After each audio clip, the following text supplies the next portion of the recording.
Olá, queridos amigos, tudo bem? Para quem não me conhece, eu sou Monique Papa, sou criadora do canal Luz da Alma e hoje aqui no Conexão Espiritual nós vamos entender o que Jesus quis dizer com aquele que se eleva será rebaixado. Jesus estava entre os discípulos e eles lhe perguntaram: quem será o maior no reino dos céus? E aí Jesus pega uma criança e coloca entre eles, no meio deles, e diz: quem não se converter e não se tornar humilde como essa criança, não entrará nos reinos dos céus. O que ele quer dizer com isso? Jesus, ao colocar aquela criança na roda entre os discípulos, queria demonstrar que eles deveriam seguir o mesmo olhar da criança, um olhar de amor, um olhar de caridade, um olhar sem malícia. Que aqueles que sigam esses preceitos, esses ensinamentos, irão chegar ao reino dos céus. E o que era o reino dos céus para Jesus? Era a evolução espiritual. Era alcançar a máxima da purificação. Na época de Jesus, era muito difícil que as pessoas conseguissem compreender o reino dos céus. E nessa época, a mãe dos filhos de Zebedeu também procura Jesus pedindo para que ele arrume um espaço do seu lado esquerdo e seu lado direito do seu reino para os seus dois filhos. E Jesus também vem esclarecê-la que não é ele que dá esse poder, quem dá esse poder de estar no reino de Deus é somente Deus, baseado nas ações dos seus filhos ao longo da sua trajetória.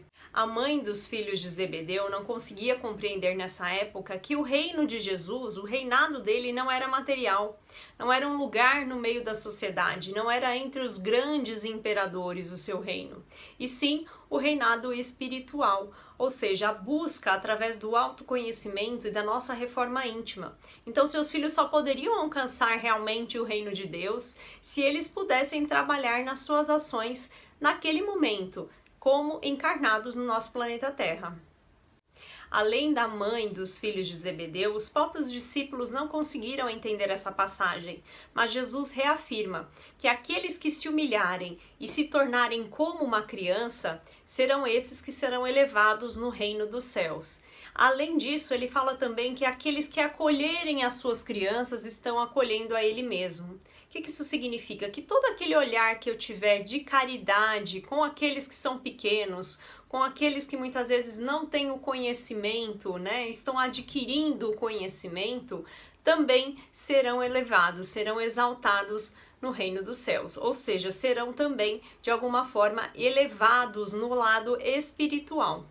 A doutrina espírita nos esclarece através de exemplos práticos, através das suas psicografias, que aqueles que muito foram elevados no campo da materialidade, ou seja, que conquistaram grandes fortunas ao longo da sua encarnação, ao chegar na espiritualidade são rebaixados. E o inverso também é verdadeiro, aqueles que se humilharam, que foram caridosos, que de alguma forma praticaram o bem na sua encarnação, ao desencarnarem também são super bem recebidos na espiritualidade e muitas vezes em festa. Outro exemplo que Jesus nos traz é das bodas de casamento.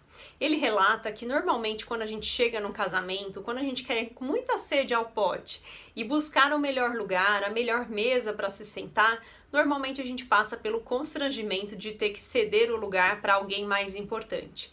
Porém, quando a gente faz o fluxo inverso, quando nós esperamos que todos se acomodem, normalmente alguém levanta e cede o lugar para que a gente possa sentar.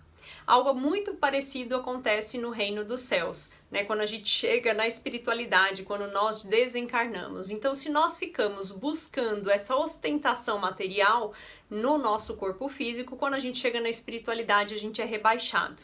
E o inverso também é verdadeiro. Então, que nós possamos trabalhar quanto estivermos encarnados, o nosso egoísmo, a nossa vaidade, que possamos trabalhar a humildade em nós, que possamos ceder o lugar e ser mais generosos com aqueles que estão à nossa volta.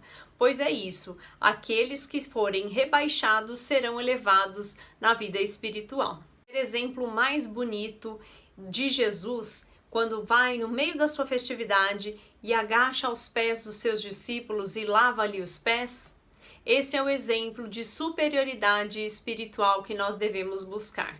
Espero que vocês tenham gostado e até o próximo Conexão Espiritual.